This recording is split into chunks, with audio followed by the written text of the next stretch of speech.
Wheat has to go through a vernalization period. So much cold weather, it goes dormant. It needs that vernalization period, that cold weather, and it needs, depending on the variety, it needs so much of it. And then after that, if it warms up, it can start growing. I'm Becky Kiser, Hays Post Eagle Radio News, and I'm talking with Stacy Campbell, Cottonwood Extension District Agriculture Agent, about upcoming soil fertility programs and the cold weather on its way this winter. It's all on this episode of the Hays Post Podcast. They are for the producers, and I tell them that at the beginning of the program. So if you got questions, raise your hand, the speaker will try to address them, or if you want to, wait till the end, and then the speakers are always stick around afterwards. Sometimes they do have to jet off to do another program because we'll do some of them concurrently or in a row. So, we try to make it informal and are there to try to help guys and to answer questions if they've got anything, on their mind. Well, when you talk about the soil fertility program coming up in Barton County. What do we mean by soil fertility?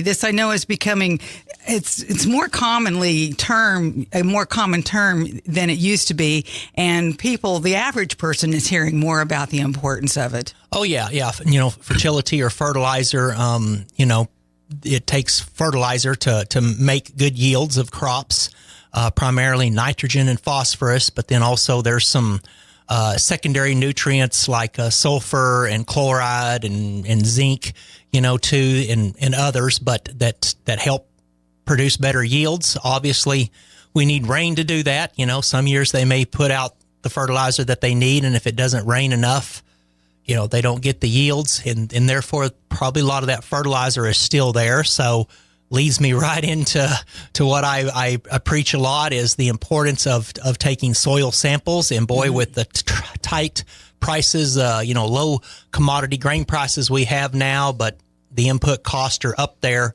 now than ever before, is a good time for farmers. They really need to be taking proper soil samples of their fields if they haven't been, to determine how much fertilizer they're going to need. And we did have some good yields last year, so they may need more fertilizer than normal. They may not. If they haven't done soil sampling for a long time or ever, they may be surprised how much nutrients they still have there in the soil. So that's where that savings can really come in is, you take the soil samples, do it properly, like 15 to 20 cores per field, 0 to 6 inches for your phosphorus and your organic matter and pH, and then 0 to 24 for your mobile nutrients such as nitrogen, sulfur, and chloride is what's recommended. And then you'll know what you need, and you might be surprised. You may need more, you may need less, depending on how often you've done it and what you've been doing in the past. So you can be a lot more precise if you do the sampling. Yeah, there's been economics done on it. It doesn't cost a lot of money to send the samples to a lab. It takes some labor to do it, but there's companies that'll come out and do it for not a lot of money, really. It's like the rate of return, ROI, on it is the best, really, rate of return there is, I think, in agriculture by doing that. So we do have a soil fertility program coming up in Great Bend next Thursday, the 29th, and it's going to be at the 4-H building between Great Bend and Hoisington on Highway 281. Registration starts at 9 o'clock. We'll kick the program off at 9:30, end it at about 12:30 with a lunch, and guys are sure welcome to come to that program. We're going to be talking about, the importance of soil sampling and some of the nutrients that are very important, some of the secondary nutrients. There's a lot of information out there now about all these different fertility products, I guess, if you will, that can enhance the soil, that can make the fertilizer more available and stuff like that. We'll talk about that a little bit. The alternative sources for soil nutrients. We'll talk about the residual nutrients that may be there. Kind of the budgeting of fertilizing and what you can expect there. And we'll have time for questions. So once again, January 29th in Great Bend, 9:30 to noon at the 4-H building on North Highway 281 between Great Bend and Hoisington. There's no cost to attend, but since we're feeding you, we do ask folks to give us a call and let us know if you're coming. And you can do that by giving us a call at the Extension office at 785 628-9430. There's also a QR code where you can register, and if you just probably put in KSU Soil Fertility Schools, you could probably get that to come up and see that QR code and do it that way too.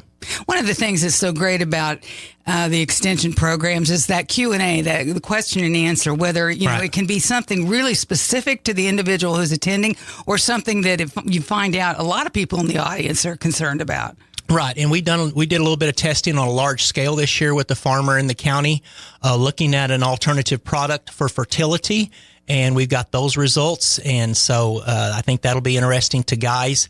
And yeah, the other thing, of course, is it's research-based information. We don't give information out that hasn't had the research on it, meaning that it's been tested probably in multiple locations over multiple years, and it's been done kind of properly, putting out more than one treatment in the field to make sure we're trying to capture the variability in the field and get the actual true average there. And that would be something we've talked about it before. If, like I say, there's a lot of products coming into the marketplace that promote a lot of amazing things. I'll just go ahead and say it, kind of if it's too good to be true, it may not be true.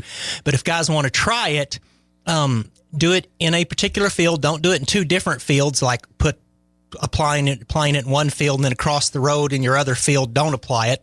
That's not a good test, but you need to do it in the actual field. And ideally you need to do more than one treatment or replication, like do it at least twice, and then mark it off and harvest it and weigh it, or make sure your yield monitor's calibrated and you can compare, treated versus untreated, or the new product versus my normal fertilizer rate. But, try to do at least two treatments, two strips through the field of both to get a comparison.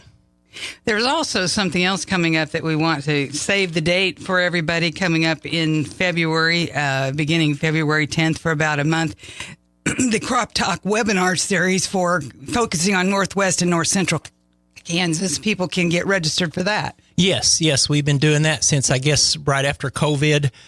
Crop Talk webinars. We've tried to make them as convenient as they can be. They're at noon, like you say, starting February the 10th, and they end at 1 o'clock. The speaker goes for about 45 minutes, and then there's time for even questions. You can type them into the chat. You can unmute yourself and ask. It's on Zoom and YouTube. And we've got, and unfortunately, as you know, I left the other flyer there that lists the different topics and speakers. I didn't bring that, but it's the Crop Talk webinar series is every Tuesday from noon to 1, starting February the 10th. And we do ask that you get registered. Well, you got to get registered because you got to get the link, the right. Zoom link or the YouTube link. And to do that, like I say, if you just type in Crop Talk KSU, you should be able to get that to pull up, and you can get registered for that Crop Talk webinar series. On people's minds today, we have a big weather change coming in. Is that of concern to farmers and I'm glad you mentioned that, because one of our speakers, like I say, I don't have on the top of my head very well the different topics and speakers for the Crop Talk webinars, but one of our speakers is going to be Dr. Alan Fritz, one of our K-State wheat breeders in Manhattan, and he's going to talk about that, about what the cold weather might or might not be doing to the wheat. So, and Alan Fritz is, very known throughout the country. He's a wheat breeder, and, if anybody knows about wheat, it's him. And so he's going to be talking about that at one of these Crop Talk webinar series. So good question. Yeah, with this, in other words, we've had warmer than normal temperatures, and the wheat still looks pretty green. Wheat has to go through a vernalization period. So much cold weather, it goes dormant. It needs that vernalization period, that cold weather, and it needs, depending on the variety, it needs so much of it. And then after that, if it warms up, it can start growing. So, and then, if we get really cold again, and if it's broken dormancy because it's finished its vernalization period, and then the temperatures drop substantially, there could be some potential freeze damage, but it also depends on the growth of the wheat as to where the growing point is too.